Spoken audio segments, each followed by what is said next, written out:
Corvette boys. We're back out here. We have Garner Speed here in Atlantic City. Yes, sir. It's nice to meet you, man. Nice to meet you, man. We'll do a quick review, man. Tell us something about the car, man. How long you had it? I had it now since 2017.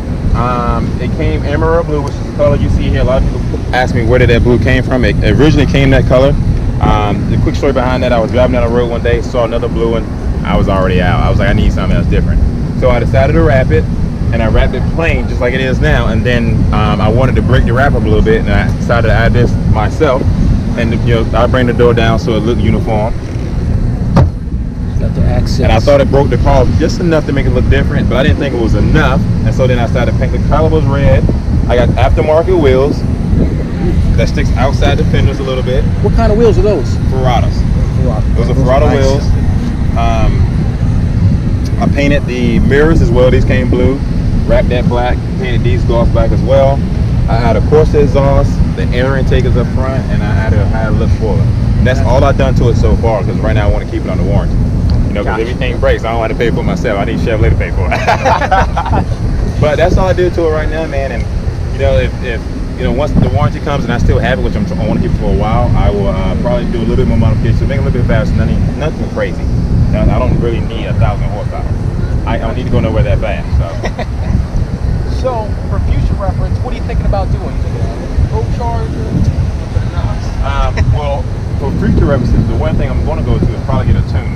I'm going to get a tune first. I want to see how well I feel with the horsepower and the big difference. Because right now I have the air intake and of course the exhaust, and to finish that package off to get the maximum horsepower you need out of those three things, you need a tune.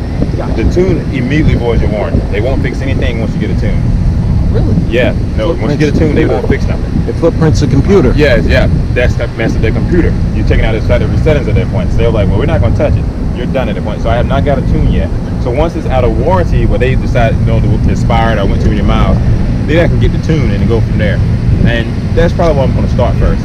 The Pro Charger and all that stuff is great, but it wasn't really meant for the LT1s. With Chevrolet, with the Z06s, that's LT4s, and they put the Pro Chargers on those instead of what Supercharger, what they call it, on those before they put it on these.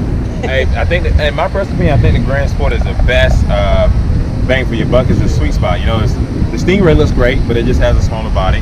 The Z06 has more horsepower than most average people need. 460 is enough, or just right around the corner where people want a little bit more.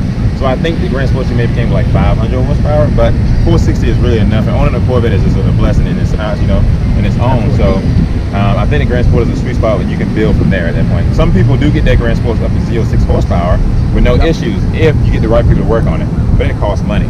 And at that point, if you're gonna do that, you might as well just buy a Z06, and it comes with a warranty at the same time. And Kerbeck is where I bought this from. They gave me a great deal on it, and I went forward at that point. And I think now if you buy a used Grand Sport for maybe like 52, 55, you can't go wrong. I paid 60 for this one out of the door, and at the time when it was 60, it was like going for like 80. Gotcha. Now, I know a lot of people have trouble with them. How do you like the Lamborghinis? I love them. A lot of people ask me that question. I think it depends on who you get the kit from and who you have installed. Those are the two biggest things. Right. As you see now, it's simple. Like I just open up my doors normal way. I can get in like this, still. But I just kind of do that extra thing. If you look at the kit is a little bit different. A lot of people got the little small flimsy kit, which is why they have issues with it. This is a piece of this steel right here is thick, so this ain't going nowhere. It almost looks like the door comes straight up. I see a lot of kits that come out and then go up. Exactly, because they either did it wrong or they bought the wrong kit. Right. I went through Vertical Doors. They contacted me and said, hey, they build kits for every car you can possibly ask for. Even your car, they got kits for their current car right now. Called Vertical Doors. They give you an installer. They recommend one in your area. If you don't go with that company, I say it's a bad idea. You want to make sure you go with somebody they recommend, because that person did this over and over and over again, so they know what they're doing. If you go with somebody that did it once or twice, you will mess around and have some issues. You have more headache. So it's one of those things where you can either save the money and have somebody else do it, they don't know what they're doing, or you can spend the extra money and have it done right so you don't have any headaches. Vertical Doors. That's what it boils down to. Nice, man. I appreciate it, man. I appreciate it. It's a LT2? This is 2LT. 2LT. Yeah, 2LT. And I honestly feel like that's just enough for me, right? The 3LT is too much leather. The 1LT is just not enough. So the 2LT is a sweet spot for me. Now with the 2, do you have the air conditioned seats and? Yes.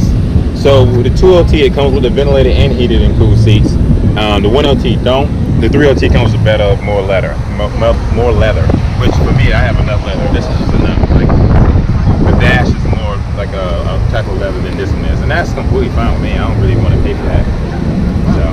And I noticed that your seats are Kalahari leather. Correct. But your dashboard is black. You can separate the tones. So I think you can if you build it yourself. I bought this in 2017. It wasn't until 2018 to where they did the Kalahari seats and the Kalahari dash. That's just a year in the difference. You know, and like I tell people all the time, the car world is funny because when cars first come out, less options, more money. As time goes on, more options, less money, right? When this first car came out, it was like 80 grand. Now you can go get one for like 60. They improved it, better options, more material, all that good stuff. So that's just how the car world works. So they can't throw everything on the car in the beginning because that's not going to do you any good. So once again, guys, that was an exclusive episode of Corvette Boys.